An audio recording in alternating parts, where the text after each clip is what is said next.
Welcome, everybody.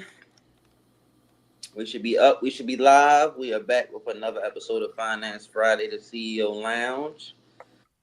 Let me post this link. Get people in here. Pull up the chat. We're gonna give people a few moments to get in here on this Good Friday. I think it's about the thunderstorm down here.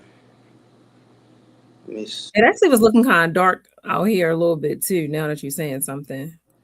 I haven't checked the weather. I actually saw something saying that something funny has been going on with the weather app or something as well. Like it's like everything is weird right now in the world where the Yeah, weather I is just seen them. something. I just seen them recall white rice today earlier. Right before I just got on here. They recalling everything right now. Yeah, I saw that and I made chicken, rice, and green beans for dinner. So I wanted to check with brand because I will say that I do buy a really good brand of rice. I don't just buy like whatever the cheapest stuff is on the shelf. So sometimes right now I'm just kind of checking the brand a little bit, even though most of the stuff that's been recalled, I don't eat or purchase. But when I saw the white rice, I was just like, you gotta be kidding me. Like, Yeah, I just saw that. Like, out of all things, here y'all go. yeah, we definitely eat steamed white rice all the time in the rice cooker. And I actually made turkey wings and rice the other day. So we make white rice frequently. So I'm like, what is going on? Yeah, I was supposed to be playing basketball after this, but I think they just texted me and said that they gonna cancel it because I guess they don't want to drive over here in the rain. I don't know how bad it's supposed to be, but the sky definitely looked extremely dark when I was coming in the house. I'm like, it's about to throw down up there. Wow. I don't know how long, but it's definitely gonna come before the day over with. Let me see. Yep. I am excited. We got a good letter again today. We've been getting some really good letters, some good feedback. So Yes. um I hate to say that every week, but technically that is the case every week where we be kind of excited to have a discussion. I have a few bullet points and a little poll and so forth that I will probably get everybody to chime in on. But yes, I was telling Jerome earlier today, like I'm ready to get the pool closed. Like I'm almost ready for summer break to completely be over. I know a lot of people went to school, but I still went back to school, but I still have my baby girl is not back to school yet. Her first day is not until next week. So I'm just like, listen, just get back to school, everybody, get back in the rhythm. Let's just get this done. I'm pretty much ready for Christmas break. I done zoomed all the way. Like, listen, because I hate when school starts and then like a day later they're out of school. You know, it's just like all this stupidity that we have going on now, and it just breaks up your cycle. It break your day, your flow. Like I schedule an appointments where it's like we're in school, we're not in school, so it's just like get back to school. Which I'm okay with it not being in school, but it's just that if we on break, I want to be on break. If it's time to go back and we gotta get to work, then everybody get back and let's get to work. So now I feel like it's just time to get back to work. Because I'm in that same mode. I gotta start studying soon so I can try to sit for this CFP exam. And then I was thinking about getting on my DJ table tomorrow. I haven't done that in a little minute, and I have a weekend um that Okay. I'm kind of free a little bit. So I was like, I might practice some DJing. I actually had a closing today that I didn't attend. I've been showing off like crazy. I think I said this in a previous episode, is that I've been showing off. I don't think I've been to many showings or closings most Recent. of the summer. I've been hiring. I have some showing agents that I've hired, and um, yeah, I haven't been taking my time for things like that because if I have a prior appointment or just kind of driving for like an hour of my time for like my sellers or something, it just depends on if it's a first time buyer or so forth. But I've been trying to take this summer a little bit. So I might get on my DJ equipment. Maybe I'll go live. I might be rusty as I don't know what. I haven't DJ. Yeah, get on. I get on TikTok live with you while you do it up there. Yeah, I may get on live. Somebody TikTok. said, "Hey, family, I didn't see you on Facebook." We started like a minute, like 2 minutes late, maybe 3 minutes late, but I just checked. We it's live on Facebook now. But Yeah, we we I should be see I live. see your comments. The person is on YouTube now, though. I can see if they on YouTube or Facebook. Oh, okay. Yeah, I see us live on Facebook. But yeah, So I just checked. yeah, we are So we there. live now. I think we just Thanks for started at like joining 7:03. us. We started like 7. So. Hey Jordan, thanks for joining. Oh, hey Kim. Thank you for tuning in this week. Oh yeah, same as Kim. Okay, yeah, That's she because it's made probably because she on YouTube now, so it's not showing with her Facebook name. Okay. okay. Jordan Hey said she Jordan would love to Bree. see us do a TikTok live. Yeah, we may hop I on definitely would love. TikTok. Yeah, I would get up there. Cause I might get on my DJ booth. I got all my equipment. I I ain't don't be having chilling much to out. do on TikTok Live, but whenever I get the opportunity to get up there, like I'll try to, if I'm doing a run or if I'm about to work out or maybe play basketball, and I'll just put it up there just to see. So yeah, I'll definitely get on there. Yeah, that's what I'm thinking about doing. Either tomorrow or Sunday, I'm gonna get on my DJ equipment, and then I'm gonna start posting. I have a little video clip that I'm gonna put out hopefully this weekend as well, because once I start studying for my CFP exam, I'm going to probably go TikTok live if you guys want to study with me. If you're interested in really, really learning about personal finance, if you're not familiar with the Certified Financial Planner coursework and exam, I just passed my capstone, but it is loaded. So it is going to be a lot of information, including taxes, insurance, meaning health insurance, life insurance, investments, just looking at the overall person to find out, are you in a situation that you want to be in, just given a scenario, hey, I want to have this amount of money by the time I retire. And what we do is make that happen for you and kind of set you on a plan. But for me to be fully certified, then I have to pass my boards. And I just finished my capstone. So I'm going to try to sit for my boards in March. And the only reason why I'm waiting until March is because they literally say the exam is 6 hours. It's 3 hours, and then I believe a small break, and then another 3 hours. And they highly recommend that you study for 3 to 6 months before going to sit for the exam. But a 6 hour test, they definitely gonna 6 need hours. time. Yes. So I'm gonna be live. Y'all can study with me if y'all want to. Let's see if anybody gets on and wants to learn this information. I just opened up my flashcards, my virtual flashcards. I think it was like 721 flashcards. And then on top of that, I do have to. Oh, I see Miss Kim hopped on Facebook. There we go. Hey Kim.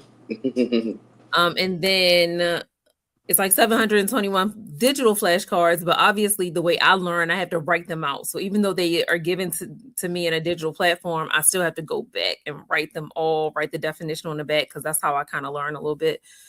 So I got a lot of work to do. Yeah, if you put your title for like what you're studying for, when you do get up there live and study, I wonder if some people will reach out to you and tell you like they've either studying for the same thing or want to do it. You probably will inspire a lot of people. That's just like the power of social media, especially on TikTok, because strangers can get on there and they don't have to just be following you. They can just literally get on. So it might either be people that want to take the same exam or maybe will even try to study with you.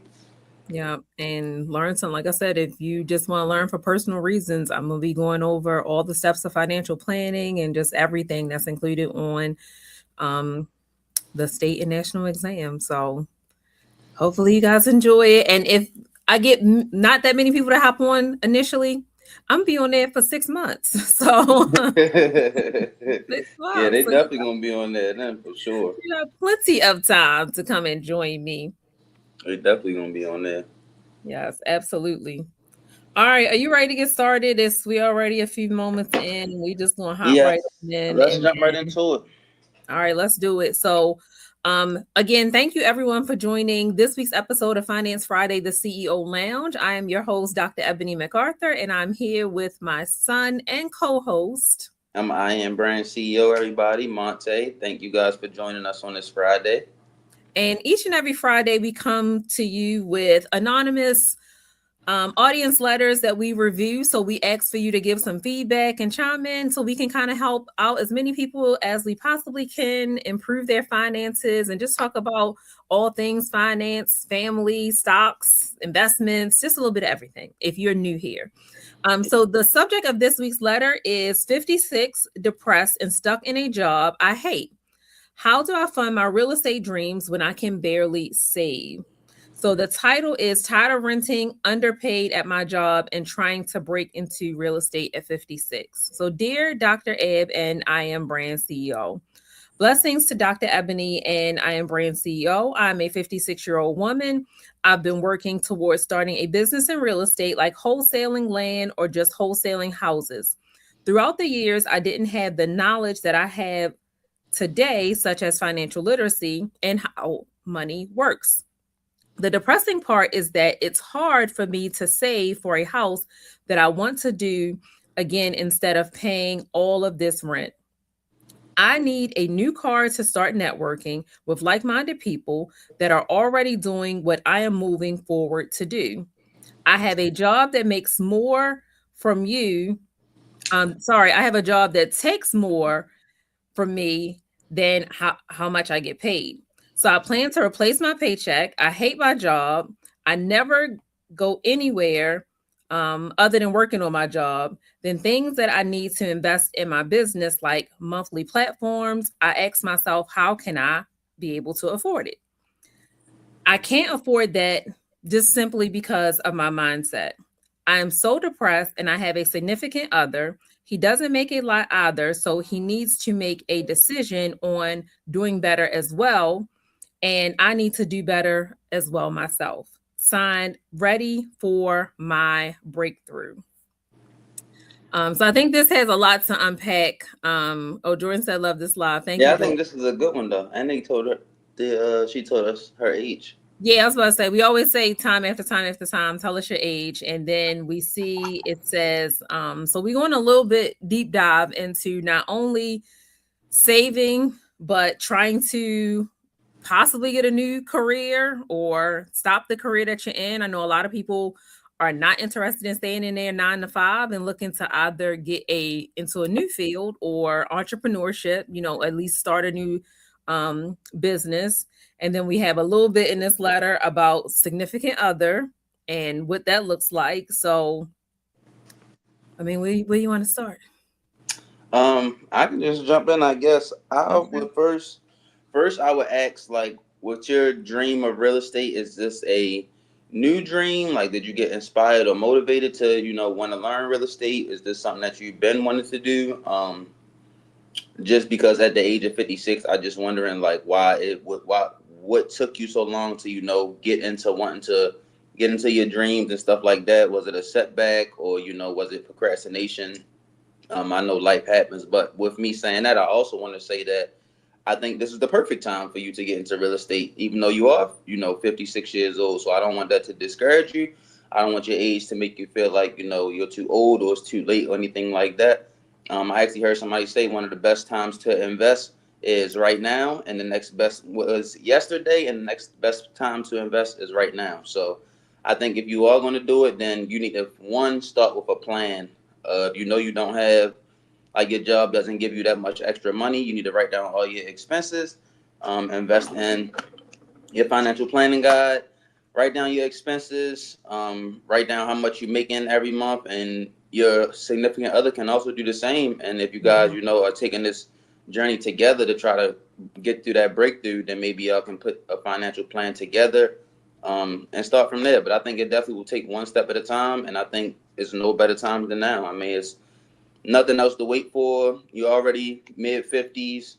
I think it's time. It's go time. So if this is something that you're saying you want to do, I think you should put forth immediate action.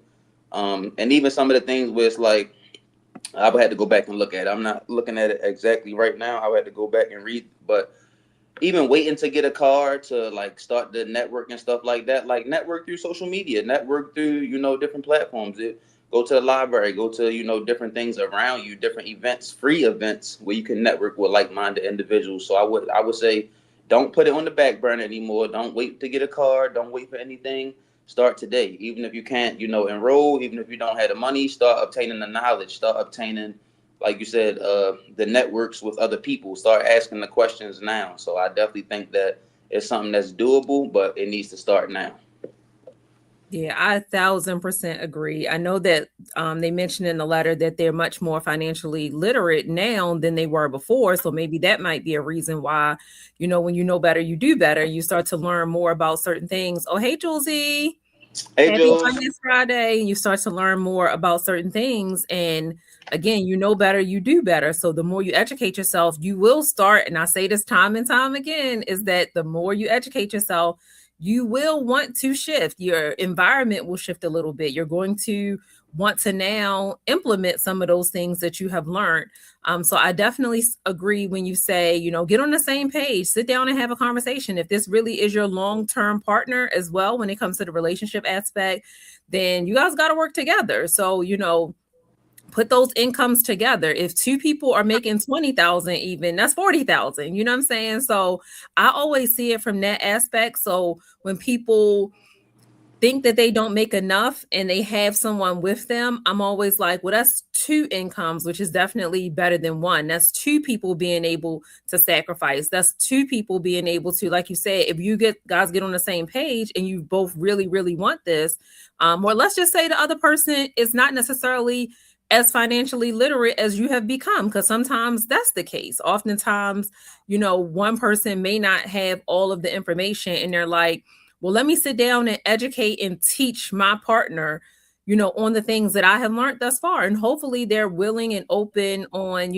understanding and learning some of the things, because it's not going to be always where everyone knows everything at the same time. You know what I'm saying? It's going to be someone that may be a little bit more, better on their finances or better at savings. And when I say better, it doesn't mean that the other person is bad at it. It just may mean I'm a little better. You know what I'm saying? Like I always say that, where, you may be great. You pay your bills on time, you do this, that, and the other, but maybe you don't know that extra little piece that I learned and I taught myself about investing, and now getting a high yield savings account. And now you had your savings just sitting, but you can have $50,000 just sitting. That doesn't mean that you're bad at it. That means you're really, really good at savings. But now you meet me and I'm like, wait a minute, you should put that money somewhere else. That's what I mean by someone else may be better or be able to educate you a little bit more. So I say put your heads together and see, if you can come together with a plan. Definitely start seeing where the leak is in your finances.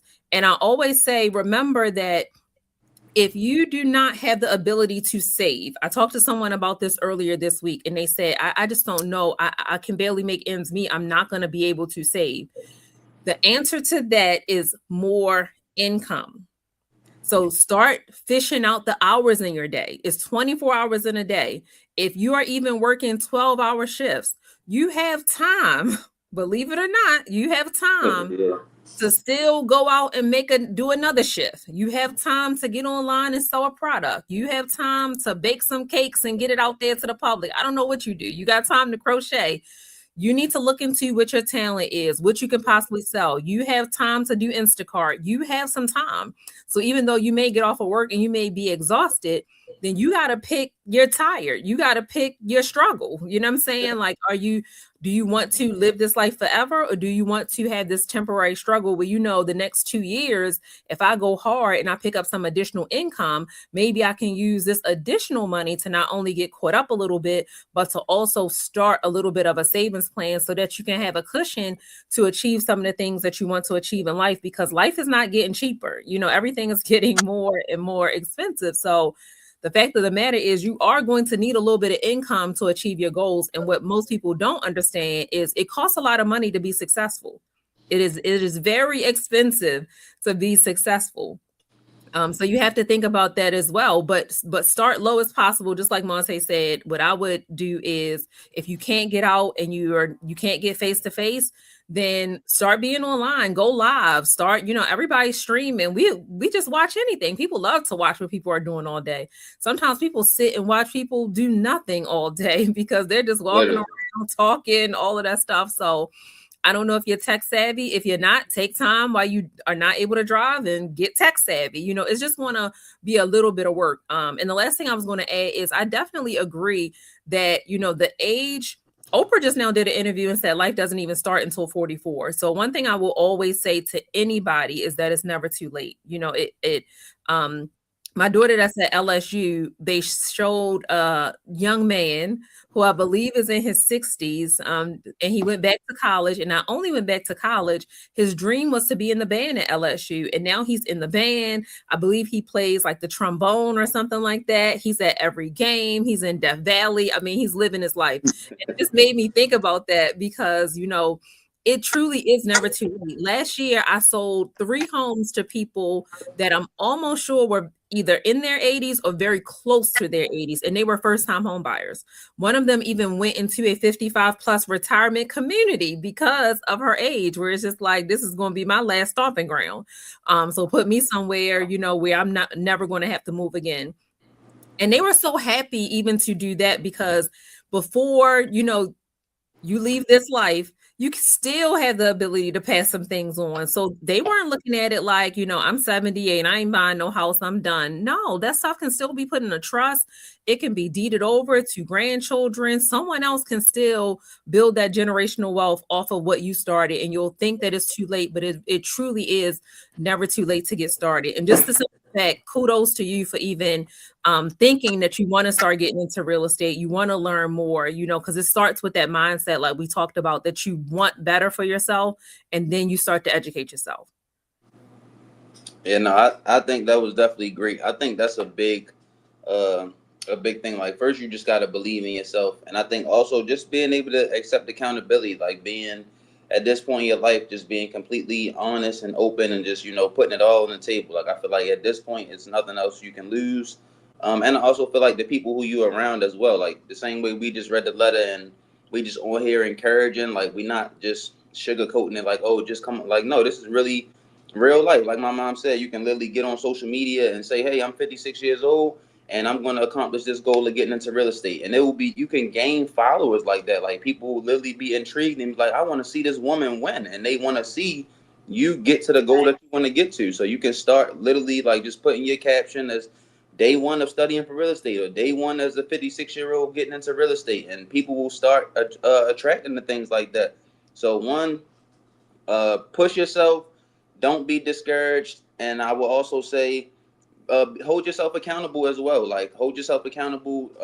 Do you have a 401k? I know you said you hate your job. How long have you been working your job? Do you have any type of like retirement pension that's coming up? Or like my mom said, you might be able to get into a 50 and older housing program or housing community. Like, weigh out all your options if you're saying you don't want rent and you want to get a house and get into real estate. So I think I would basically just put your situation into ChatGPT. Like I would do a whole bunch of different things just to push into to get the maximum results that you can get out of this situation right now.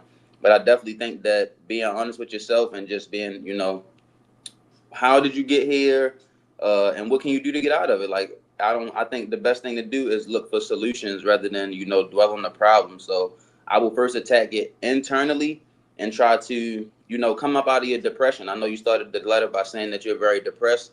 I would do your best to change that. I don't know if it's something with your family or just your situation in general while you are depressed, but at first I would try to turn that around and just put more light behind, I now have a new fire under me and I'm about to prove myself and show myself that I can do this. So it's not time to be depressed at 56. I think now is the time to, buckle down and really lock in and let's get in that mode. You got 2 people right here that's cheering for you and rooting for you.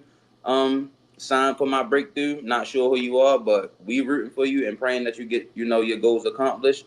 And I think that you can do it. So I think that you can start building up a fan base or a following, or at least building a network with people, going to free events, reaching out to people, real estate, what is it called? Real estate groups through Facebook and things like that. Like you can network through a lot of people, even if you want to, I know you don't have a vehicle. If you guys want to put together a plan to rent a car for maybe 2 days off of, what do you rent a car off of? I was about to say Uber, Turo or something like that.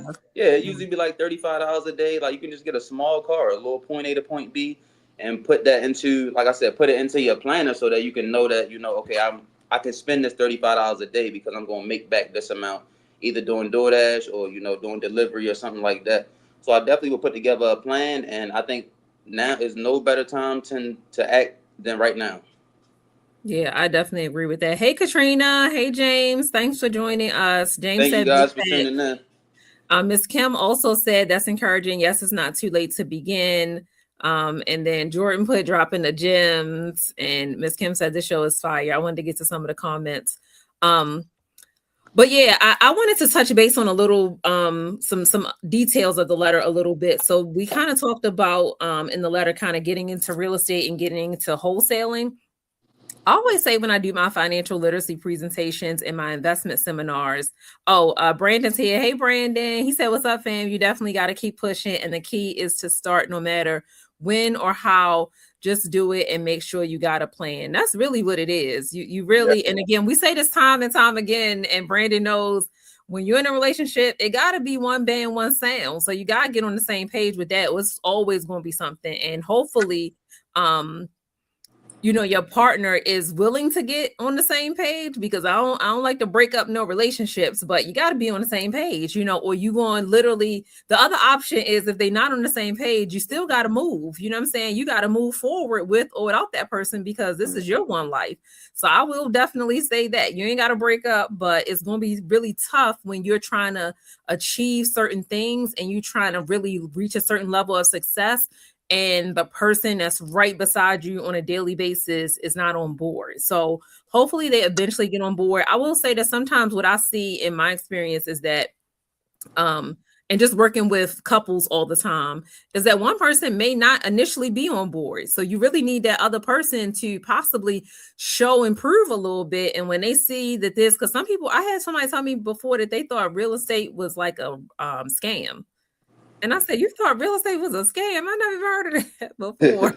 I'm like, "What?" People are out here building major wealth. I mean, I'm talking about the big, huge bucks, like trillionaires with, I read something years and years ago that intrigued me. And I may have been in high school then, that said places like McDonald's is not necessarily the home of the Big Mac, it's the home of real estate. Have you noticed that McDonald's are not inside malls and things like that anymore? They started years ago getting standalone buildings. So McDonald's owns trillions of dollars just in real estate alone.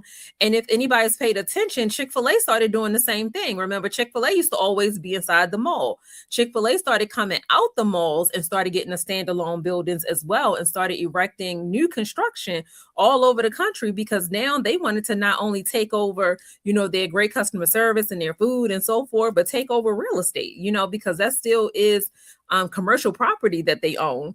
So when they said that to me, like real estate is a scam, I've never even heard nobody say that before. Monte put he put scam, still confused about money. Like, yeah, I was just like, and who is teaching you, and what environment are you in? Because that was just weird to me.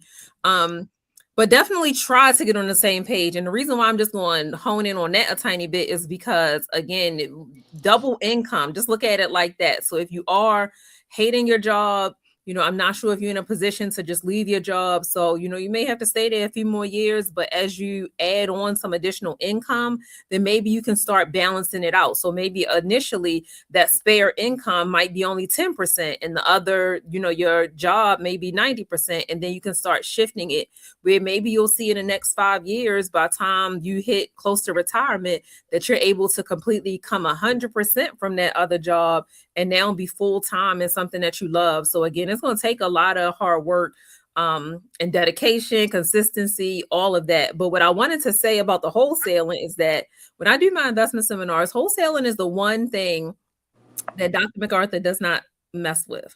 So wholesaling is not as easy as people think it is. To me, I really don't mess with it because it's too much work.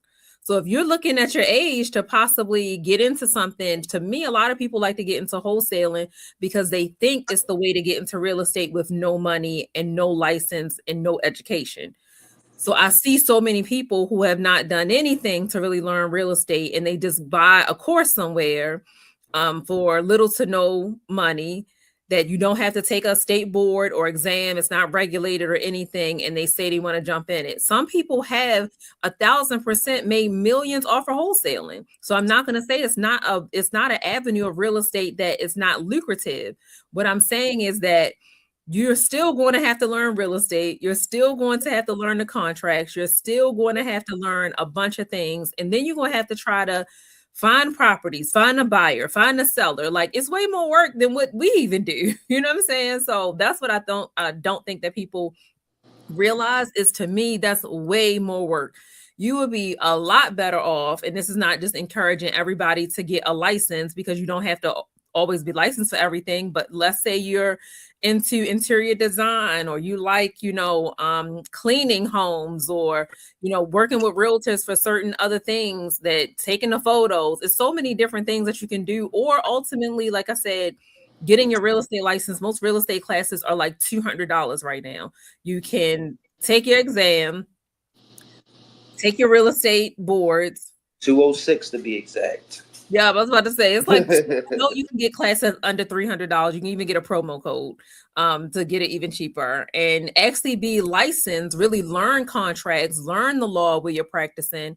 And even if you don't want to help buyers and sellers long term, that's the education that you would need even to get to the next step, to start investing. Because I always say, I started my career as a real estate investor. I thought I knew everything at that time. I didn't know anything until I actually got my license. That's kind of like both sides of it, because now I'm deep into knowing the law, deep into knowing everything that I'm doing. Sometimes I look back at my husband and I'm like, wait a minute, did we ask for this? Did we do this? Did our realtor do that? But we didn't know any better.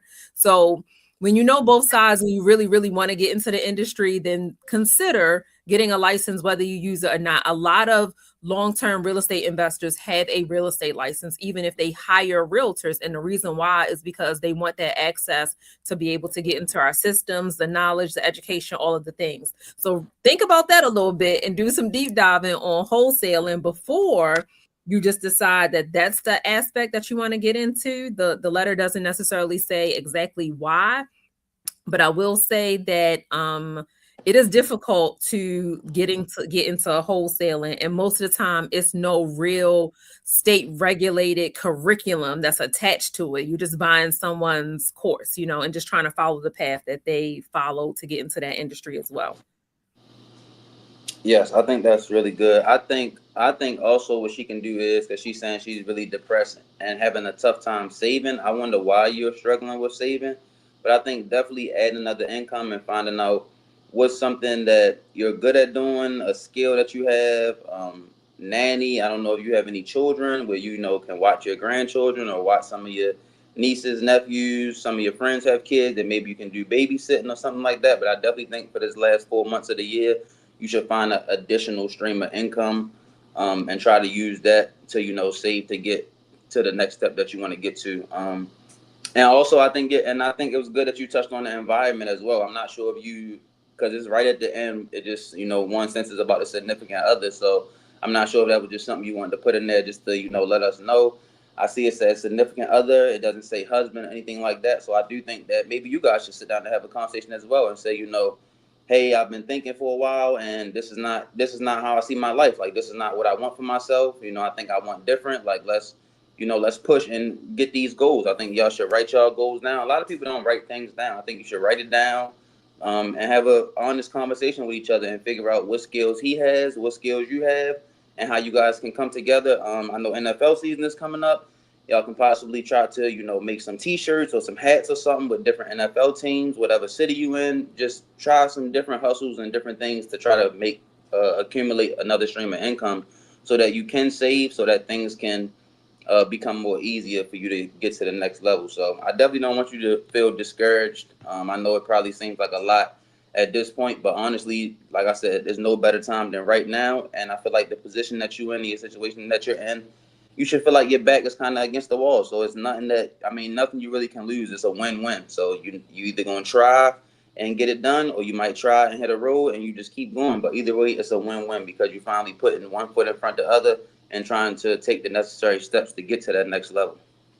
Yeah, and I just wanted to add that when I'm personally giving this kind of advice, and again, I love doing this show with my son, because as my oldest son, he's been there from day one, so he can vouch for everything that I'm about to say. So the reason why I say, if you cannot save, try to look into additional income, because I have been an entrepreneur since I was in 5th grade. If you're from East Baltimore, I used to do nails.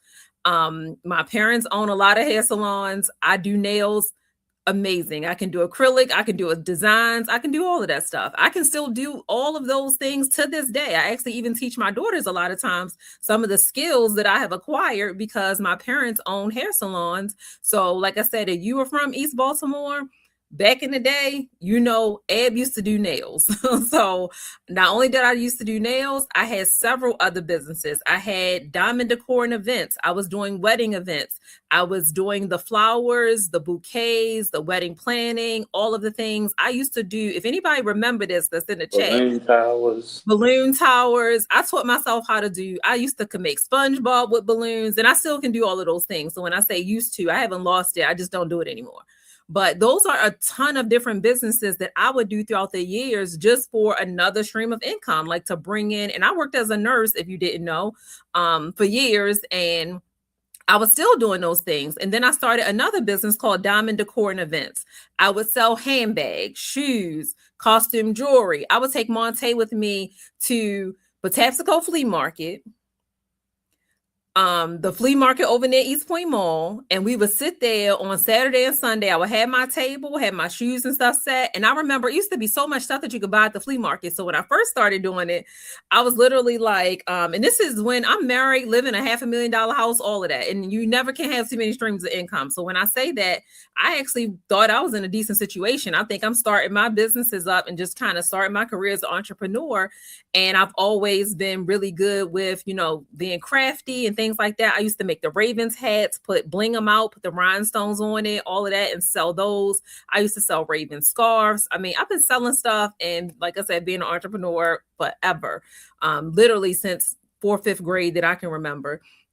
And I remember telling Monte one time when we were sitting out at the flea market, we would start to buy like snacks, and then I was buying the stuff from the people's table. So I would be walking around like, oh, I need that. I could use that. So I'm buying stuff. And I'm like, wait a minute, we came here to make money, not buy. So we're going to have to sit down. We're going to have to have a seat over here at this table, and not be walking all around. Because as we walking around, sometimes I would make $300-$400 a day. Just pocket money, cash there. So I would have a little knot full of fives or ones or something that people have purchased, little things. And sometimes I would then spend $75 while I'm down there. So I was like, wait a minute, we got to reset that plan even. But I say all that to say that's why I'm such a big stickler on adding extra income when you don't have the ability to save. And that's no matter what. Honestly, it's no matter how much you make. Like I said, when I was down at the flea market, like I said, my husband and I had just built a brand new house from the ground up, $600,000, and I was still down at Patapsco Flea Market selling bags and shoes, just because you should always have additional streams of income. So if you only have one stream of income in 2026, that's a big no-no anyway. Like you got to get on some additional streams of income, really sit down with a plan and figure out, what can I do? What am I talented at? And when I say that, I gave that example because you don't have to just go find something weird that you don't do. Like everybody has some kind of talent. Like what are you good at that's going to be easy for you to be able to make some money, where you don't need a lot of money to start out making money? Like what can you do to get started? But yeah, I used to do the New York bus trips. If you are of a certain age, you remember back in the day, it was big to go up New York and go shopping. I would rent the coach buses, put 85 people on a coach bus. We would do giveaways, raffles. I mean, we would laugh and joke the whole ride up there. And just like I said, a part of that business plan is sometimes I would make a few $1,000s on a one-day trip up to New York. And that's profit outside of the bus and all the things and expenses. And we would get up there. Jerome and I wouldn't buy nothing because everybody up there is, it's a shopping trip. Everybody came to shop. And we would make sure, other than getting something to eat, we walk around, we see the city, we sightsee, all of those things, but we would not walk back with bags and bags and bags of jeans and clothes and watches and purses and all of that, because the whole point was to make some money. So just consider some of those things and just be as disciplined as possible. And like Monte said, I say you sit down and figure out, what am I talented at? How can I create another stream of income? How can my partner and I create another stream of income? Can we create 2 additional streams separately? or can we team together and at least create one additional stream that's going to be lucrative, and we can work together to really get our finances in order? But those are some things that I wanted to kick out there as well, because I've been there, trying to just increase my streams of income. I'm always trying to add more streams of income, but I will say at this stage, I'm always trying to add something that's more residual, where it doesn't take a lot of my time. So eventually you'll get to the point where you can add some additional streams of income where you still are maintaining that financial freedom, which is really your time. You know what I'm saying? So that's where I'm looking at, to make sure that things that I do to add income, I can, just like some of the books that I've published, like I started getting into publishing books, because once I create the book the one time, I can sell it forever. It's now in a trust for royalties, all of those things. It's on Amazon. Like, people can buy it when I'm not even here, and I can still make money. My generations after me, my children, grandchildren can still profit off of some of those things, but it doesn't take my time anymore to keep recreating the wheel, if that makes sense. So definitely sit down, write some things down. Yeah, definitely write some things down. And I noticed I see Roman's here. Rome said, "Good day, good people." He's here. What's going on, big fella? Oh, Miss Kim said, let me read a few comments so we won't get behind. It said, Miss Kim said, yes, when you can sell things, it builds wealth for sure. Yes, because this is a way to do a calculation as well. Start sitting down and look at, if I want to save $5,000 a year, see how much your product is. If your product is $20, how many of these products do I need to sell per day, per month? Like I say, it's a science to money. Money has a real formula to it. It's not just something that people should be out there just winging it. So if you have some goals, it's a way to kind of reverse calculate those goals and now set another goal for yourself to say, if I'm selling, again, Monte said we about to go into football season. I used to clean up when I used to sell Raven scarves. Monte will tell you that too. I mean, my Raven scarves were hot. I still wear every Raven Sunday. In 2 weeks when the NFL season starts, my scarf will be on my neck. I still have my scarf for 15 plus years. It's still bright purple. It's not dull. None of that. Nope. I had good quality. Yep. I can sew really well. I learned how to sew at a young age. So I was making Raven scarves. And like I said, I was making Ravens hats. And I mean, if you bought even a collection of a scarf and a hat, that could be $100 per person right there. So imagine if you really online, and this was pre-social media. So when I say I was doing this stuff, it wasn't even no such thing. This was when Facebook was only for the college students. You know what I'm saying? It was no such thing as Instagram, none of that stuff. I'm around the hospital, everywhere, pushing my products. You know what I'm saying? I'm out there hustling. So definitely, things like that. Just think of what's a time of the year right now that you can even do stuff. It's about to be fall, Christmas. People love wreaths. I saw last year somebody that I follow was like cleaning up off of making Christmas wreaths and things like that. So I don't know if you're crafty, but I just think of those things because that's something that wouldn't take a lot to invest in to kind of get started to make money. Miss Kim asked, did you have a sewing machine when you was making the gear? Yes, I can sew really well, Miss Kim. When Monte was a baby, I would sew all his bibs, his onesies, his pillows.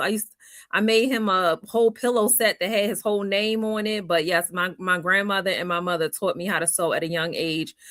So yes, I always have a sewing machine. I have a sewing machine in my bedroom right now as we speak. And I have a heat press machine.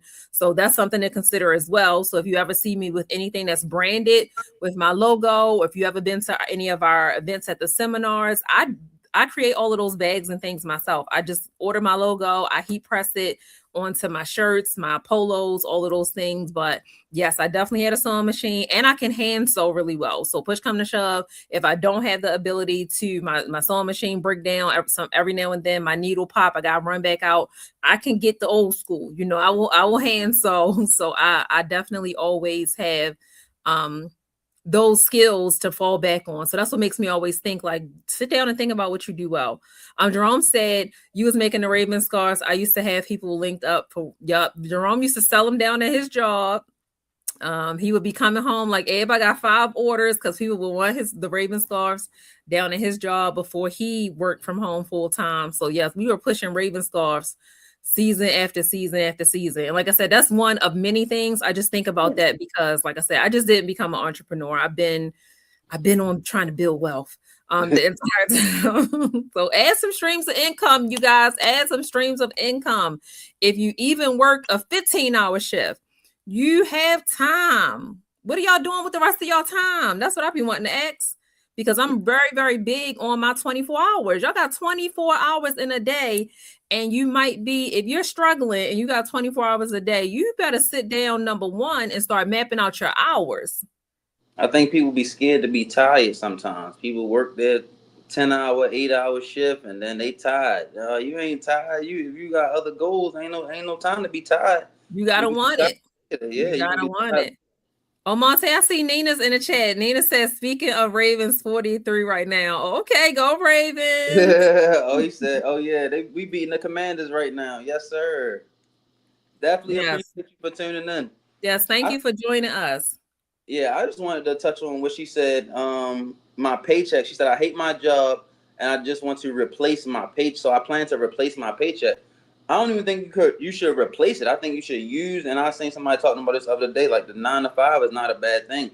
Even if you're not making a lot of money with it, just build on the paycheck. Don't replace it. Like, don't leave your job unless you have another one already in place. That's why Yeah, I not said, right now. People losing yeah. their job too much in this economy. Hold on to everything that you can. Like, it's time to buckle down. Nina said, how he know He I'm said, not "You know, tired? I ain't tired. No, you ain't tired. We got We all goals. tired. You We you all got to tired. work But through that's the the thing. We pain. all tired. You gotta push through it. We all Everybody tired. tired. The people that's gonna get to the top is the ones that's tired and they still keep going. Yeah, I had But a meeting with somebody the day before yesterday, and she wanted me to watch like a video of her product or something, and I was willing to, listen in and kind of assist wherever I can. And she said, my video was 9 minutes long. And once I thought about it, I said, I don't think Dr. McArthur is a 9 minute type of girl. I better turn this into 2 minutes. I said, yes, please, because I don't have 9 minutes to sit here and watch your video, girl. I'm trying to help out. But please don't make me sit here and watch no 9 minutes, because I be about my time. Because in 9 minutes, I'm definitely multitasking, and I'm probably just started doing something else, because my attention span ain't even going to last for 9 minutes to watch some video. So you be better off sending that to me in an email or making it like an elevator pitch. You know what I'm saying? Because time is definitely like that for me. So, map out your time along with your plan. That's another piece of advice that I will add, is really look at your day and see where can I squeeze in the ability to not only educate myself a little more, but to also have some time to tap into. And like I said, even if you don't want to pick up a craft or a skill and you really want to tap into this dream of real estate, then when do I have a little bit of time to really connect and learn some more about real estate? Learn, how do I even start wholesaling? What kind of money do I need? Things like that. And really just the basics, so you'll know what you're getting yourself into from like day one. yeah, I would definitely say you're gonna need time either way. Like, even if you don't have the money right now, start looking at free courses. Get on YouTube, start watching, free gyms, free classes, free trainings on real estate. Learn about the type of real estate you want to get into, because a lot of people want to get in real estate, but they don't know if they want to work with buyers, if they want to work with sellers. They don't necessarily know exactly what they want to do to get into real estate. They just know that they want to get into it.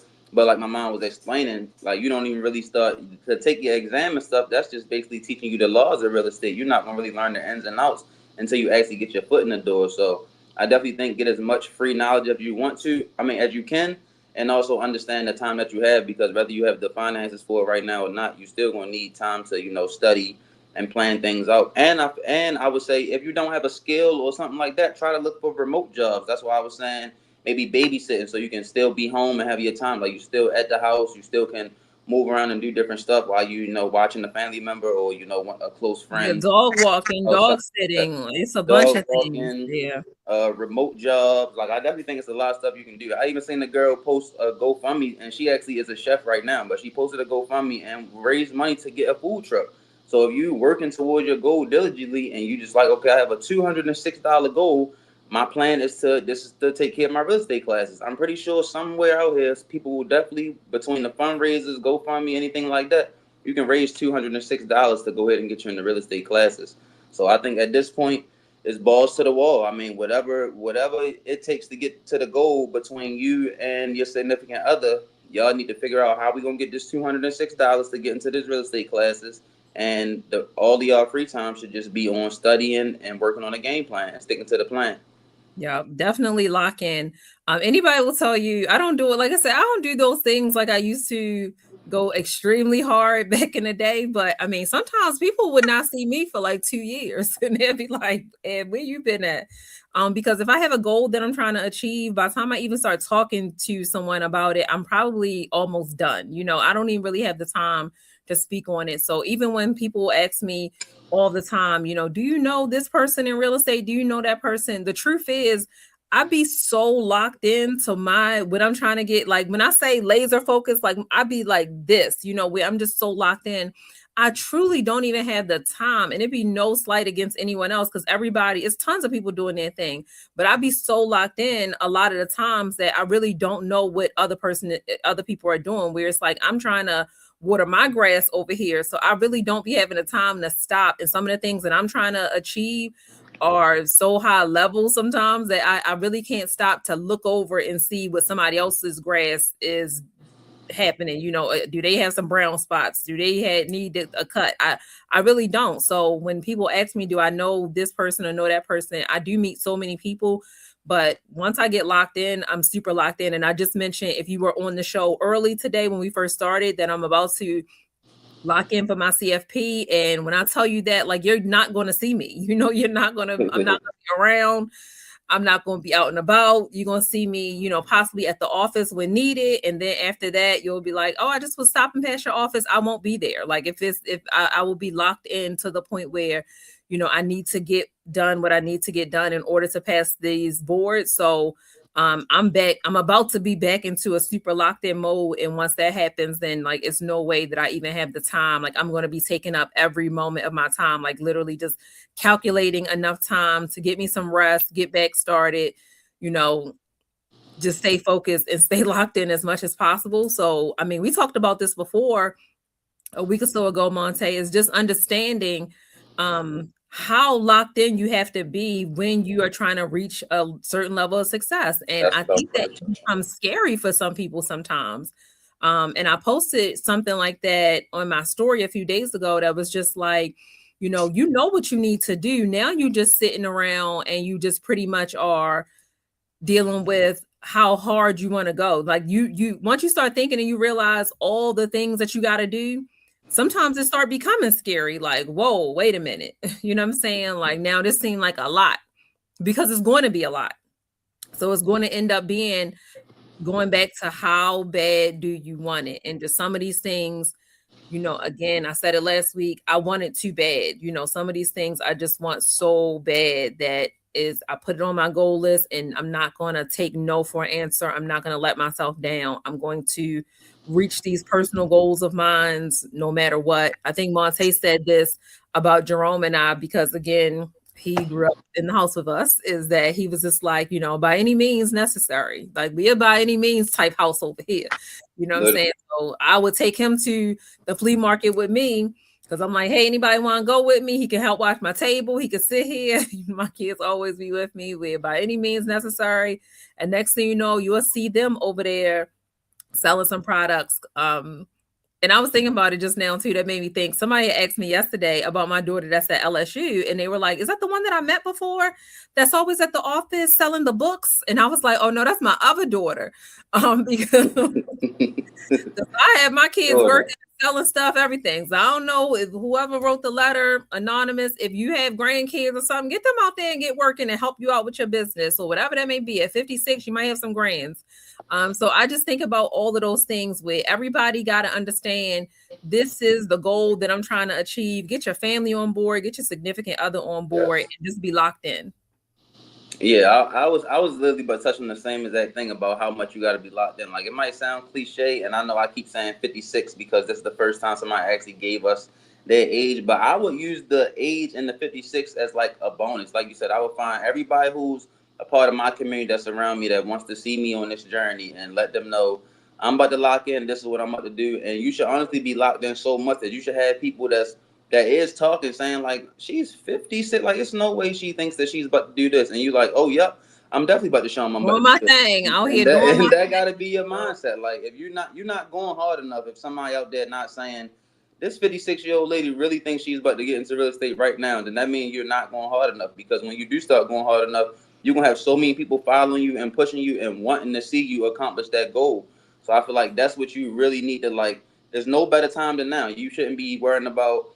And I feel like it should be easy for you to live below your means because you're at the age where you shouldn't be worrying about nobody else's opinion. That should be the last thing you're worrying about is what other people have to say. If you know this is a goal that you set for yourself and you finally want to accomplish it, then you need to find the 2 or 3 people that surround you, your significant other, and maybe one other person, and y'all can lock in and motivate each other. Because I do definitely think with me being somebody that's into mental health and stuff like that, if you're depressed, we can't have a whole house of depressed people. If I'm depressed, my significant other can't be depressed as well. Somebody got to pick us up and say, "Hey, I know you go down right now, but I got us. Let's go do this." So I think y'all need to have that conversation and understand that y'all goal y'all trying to get to is bigger than anything that y'all been through, and y'all worst days are behind y'all. Y'all done got through all y'all worst days, even the days y'all didn't think y'all was gonna get through. And I think that God wouldn't have put this idea on your mind, and He wouldn't have made your fingers type this letter into us if He didn't believe that you can get this plan done. So I think that you should put all the negativity, any self-doubt, all of that on the back burner and lock in. Like, you really have to lock in. You don't have time to watch the new Beauty in Black and the new shows that's coming out. You're gonna have to watch that in 6 months from now. But these next 100-something days until December, you need to be locked in on this goal. So starting January, you can be ready to take off running. And I just wanted to add the last piece. I have a poll that I wanted to put out. Miss Kim said, "That's right. Tell him I am." I was just going to Thank say, you, Miss Kim. if nobody else is going to be back to the letter, if nobody else is proud of you, anonymous letter writer, just know that we proud of you for even thinking that you want to take this step, and at this age you want to rethink your career, you want to rethink some things in life, and you want to reset, what your plans are for financial freedom. So if nobody else is proud, week after week, we proud for anybody that's looking to build or go in a different direction, especially if it's something that's going to better you and your family financially. And the second thing I was going to add before I go to the poll is that just know that the depression hopefully will start to fade when your bank account increases. I know that I know that people say money can't buy you happiness, but I've said on here time and time and time again, think about something that you're going through right now. Just take 10 seconds and think about it. Can money fix it? If the answer is yes, your level of depression might start decreasing as your bank account increases. So always remember that. When you get a little bit more money and things lighten up for you and you're not as stressed, you'll start creating some new stresses. It's always going to be something, you know what I'm saying? That's why the super billionaires, are still stressed and depressed, but it's not something financially. So that's why I say, just think about it. Is your situation something that money can possibly fix? Miss Kim said, yes. I always say, sit and think about it. Is that something that money could fix and make things a little bit better? If the answer to that is yes, then you might start feeling a little better as your income and your savings, your investments, things like that start to increase. And I feel like at the age of 56, if you're somebody who is even willing to go out on a limb and try to accomplish a new goal that you have set for yourself, or a goal you've been wanting to set for yourself, you're already halfway ahead of a lot of people. Because there's people who give up and quit at 30 years old. I know people who are 25 and have literally given up on themselves at life. So you know how many people at 50 think that it's too late, or it's already over, or I didn't do what I wanted to do when I was 29, so it's too late now. Like, no, you're 56 and you're still, want it bad enough for yourself. Plenty of time. Yes, definitely. Plenty of time. But we can get into your poll. All right, let's go to my poll. Let me just, Miss Kim said, hey, little brother Rome. Miss Kim said, hey, Rome. All right, so here's my poll. So it will actually kind of piggyback from last week, but when we were talking about income being good enough, but I thought it was also something that would be great for tonight's episode, and it's 9. So I just wanted to end up before we go into our quick hits with just a quick little poll. So how do you usually judge if you're doing good financially? Number 1 is compare yourself to others your age. So you just look at other people. If I'm 20, let me see how all the 20-year-olds is doing. If I'm 50, let me see it, do I compare to them? Number 2, if all my bills are paid on time. So you might consider yourself doing good as long as your bills are paid. Even if you ain't got enough left over to do all the things you want, then it's like, I'm still doing pretty good. I can get my bills paid. Number 3, my net worth and investment growth. So do you look at your savings, your investments, your net worth, and be like, hey, even if my bills are being paid. Everything might not be how I like it to be, but I got a little bit in savings and I feel like I'm doing good. Or number 4, how much money I have left over at the end of the month, meaning like after you pay your bills, if you still got 5 stacks left over, then you like, I'm doing good. I'm doing real good. I got some money left over. So yes, 1, 2, 3, or 4 in the chat. How do you usually judge if you are doing good financially? Let's see if we have some I see comments. somebody said 3 already. Hi, Stacy. Thank you for tuning in. Yeah, Stacy, thank you for tuning in. We definitely appreciate it. Oh, we got a 3 investments. That's a good one. Looking at, not only if Rome said, Miss Kim, she said, what's going on, sis? We got 2 in the chat. My poll is number 2. Okay, we got a 2. So let me see. Let me go back and see what our 2 is. If my bills are paid on time, that's definitely to say I can pay my bills, especially in this economy. If everybody can just get their bills and paid on time, that's the main thing. Not just paid, but on time every time. That's definitely a good achievement as well. And we already said 3, looking at my investment growth and my net worth.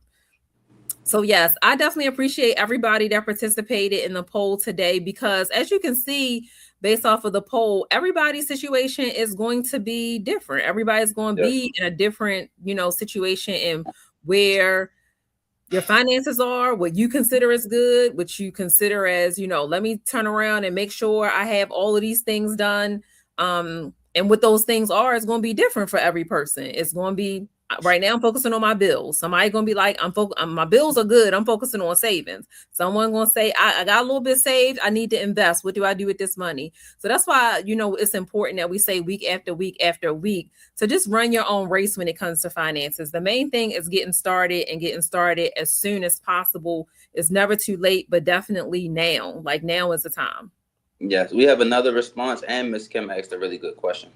Miss Kim said, I have small investments. Do that count? Everything counts. There's some people out there that have no investments at all. Miss Kim, we talked about, I know you were here last week when we talked about not being modest on ourselves and our accomplishments. Everything counts. Everything. Don't you downplay anything that small investments.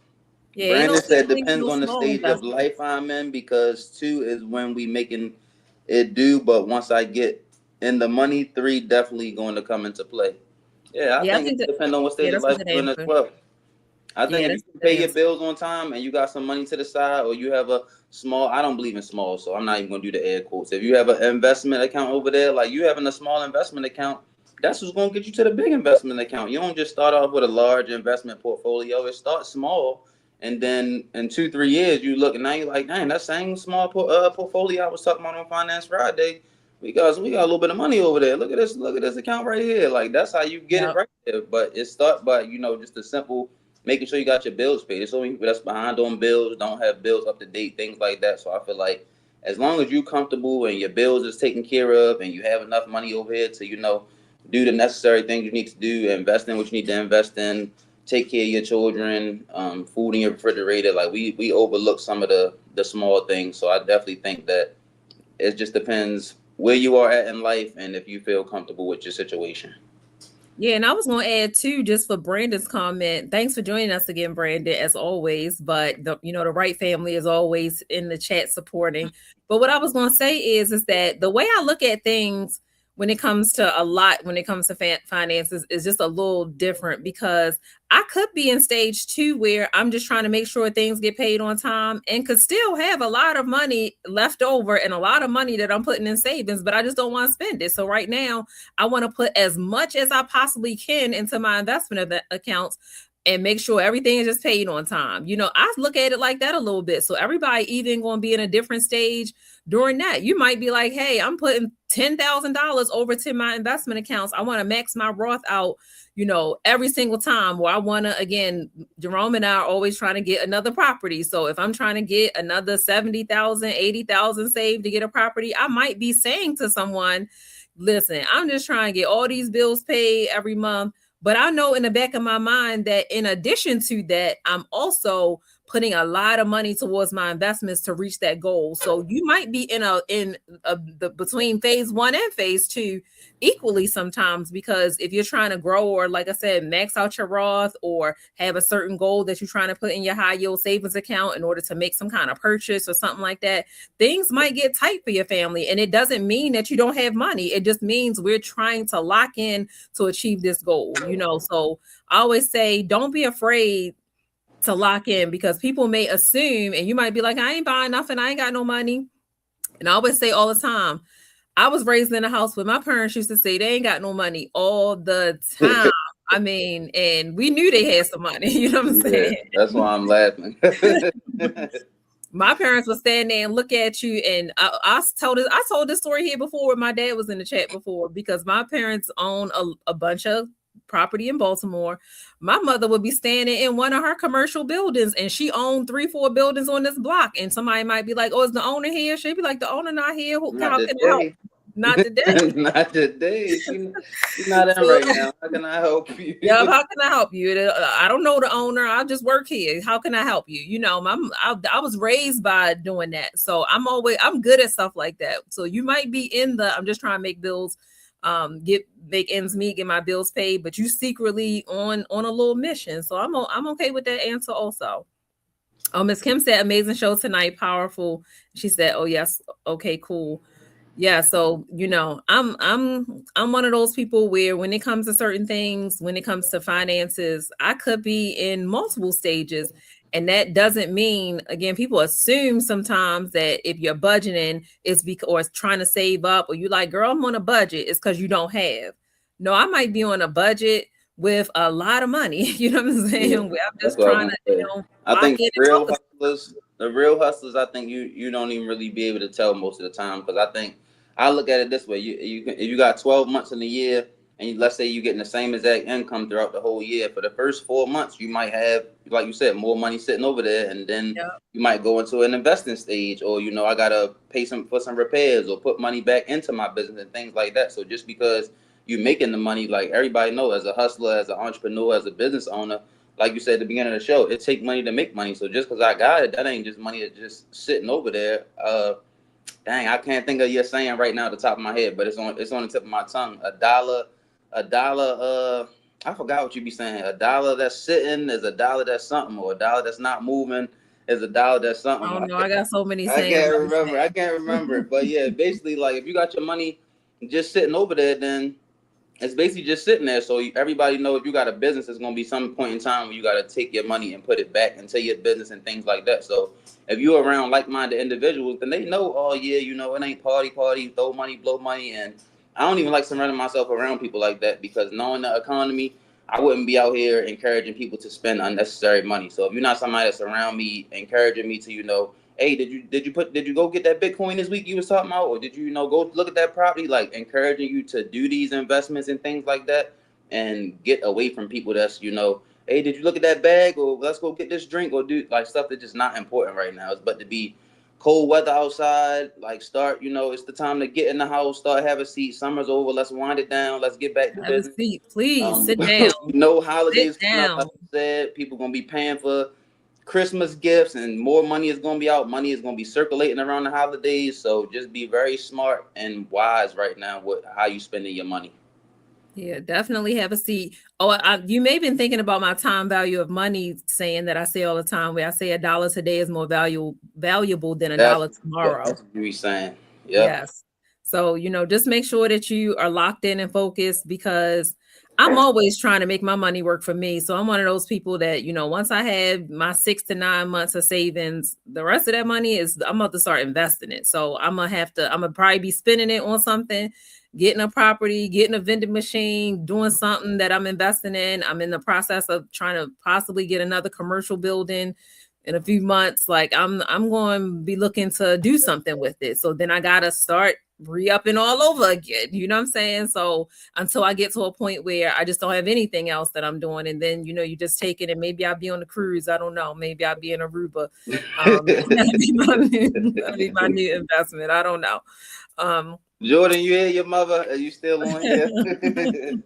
Well, maybe every time I turn around, I'll be cruising. The person who wrote into the letter, my last thing I would say is just don't skip over the fact, like I know we've been giving a lot of encouragement today, and right now I just want to take this last little segment just to give you some, tough honesty and tough love. And I would just say be accountable as well. If you are in your late 50s and you're not where you want to be at in life, I just seen somebody on a podcast the other day. I watch a lot of podcasts. I just seen somebody on a podcast say that they are accountable for everything they do. If you ended up in jail, you ended up in this situation, you ended up in that situation, you didn't get the job you wanted, you got fired from the job you wanted, take accountability for it. Hey, I made these decisions and these choices to put myself where I'm at today. And that's not a bad thing. That's sometimes a big eye opener, because you can blame everybody around you. You can say it was my significant other's fault. Oh, this happened, I had to pay this. Things happen in life. But the people that get to the top is people that figure it out. Like how we always say, when it rains, it pours. So learn to dance in the rain. So I would just say sit down and be accountable with yourself. Understand. She said, yes, I hear her, Monte. But be accountable with yourself. Understand that, you could have made better decisions along your journey, and that it's not over yet, and you still have a lot of time to change and make those decisions. And maybe you can be, like I said, inspiration for not only strangers out there, but maybe you can be an inspiration for, somebody in your family that's looking up to you and say, my aunt did this, at 50. My grandmom did this at 50, or my sister did this at 50. My daughter did this at 50. So don't look at it as a discouragement, but just hold yourself accountable and understand that at this age, it's a lot of things that, I could have did better. And now is the time that I need to take all of those negative qualities or traits that wasn't so good, and let's replace them with positive quality. Right now, I think all you should be surrounding yourself with is positivity, positivity, positivity. And that's people around you and also your thought process internally as well. Miss Kim said, I always wanted a vending machine. How to get one? Yes, Miss Kim, I own vending machines. I've been doing that for a long time too. So hit me up and I can give you some details.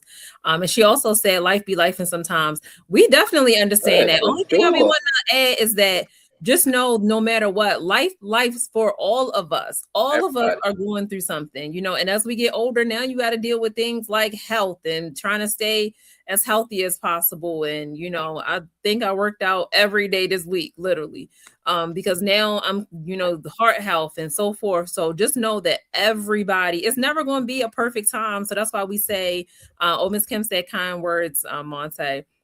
That's why I always say the time to start is now, because it's never going to be a perfect time. It just is not going to exist. Every time you start doing something, and if anybody in the chat could vouch for this, anytime you even get on a good foot, something gonna come up. I don't know why life just happens like that. We just was talking about that earlier. I was in the dollar store and told somebody, I'm like, as soon as you save up $1,000, somebody need $1,000. Like it goes somebody. It's like as soon as you start doing, that's just how it works. It's just part of the game. The ones that get to the top is the ones that figure it out through all the madness. The madness is gonna come. Yeah, no matter what, even with multiple, all of that, you can have all the things that you wanted. And, Jerome and I will have those times where everything is how we want it to be. And the next thing you know, we'll have a roof leaking at one property. The wash machine and dryer went up at another property. Next thing you know, the microwave don't work at another property. Somebody else is calling because they got ants. It'll just be like, dang, now we're about to put out all of this for all of these things. And you're not expecting all of those things because life going to continue. Miss Kim said, like Jane Fonda, workouts. Yep, it's life gonna happen. So definitely just know that life gonna come your way. So that's why we always say, just still continue to move forward. Like, don't stop and wait for that perfect time, because we see so many people waiting for that perfect moment. And I'm gonna tell you right now, it ain't coming. It's not going to come. It's always going to be something. So you just got to learn how to push through those days, no matter what, and stay focused on what your goals are. We gonna pivot right now, Monte, because I know we running past our usual time. So do you have any quick hits that you want to throw in today so we can let everybody have their Friday evening back? I'ma just say, I told y'all I'm back trading again. If you're interested in learning or getting into Forex trading, reach out to me individually and we can get you set up with that. I know my mom also, thank you so much, she added links to our books so you guys can go pick up our books, my books and her books as well, if you guys are interested in purchasing any of those. And you also can reach out to us directly for us to send you a personal copy. And like I always say, just don't forget to check on y'all strong friends.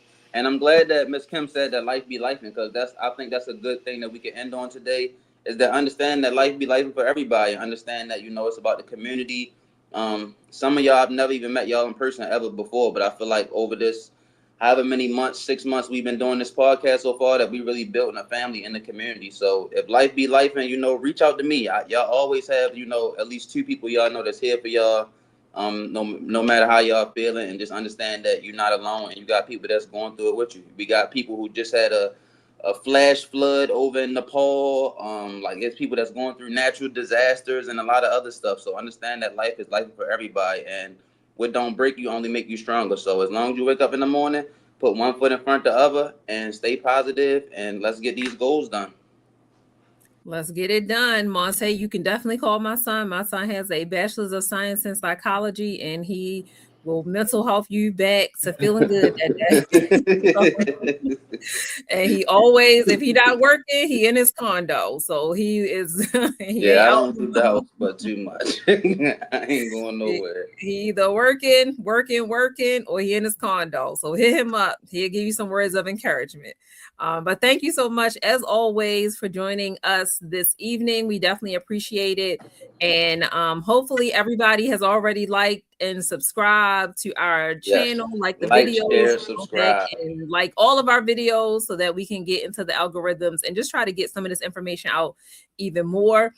If you are interested in sending in any of your letters, then please feel free to send in your letters to financefridayletters@gmail.com so that we can read your letter and go through some of the things and kind of give you some words of advice and have our audience share some of their advice and experiences with you as well.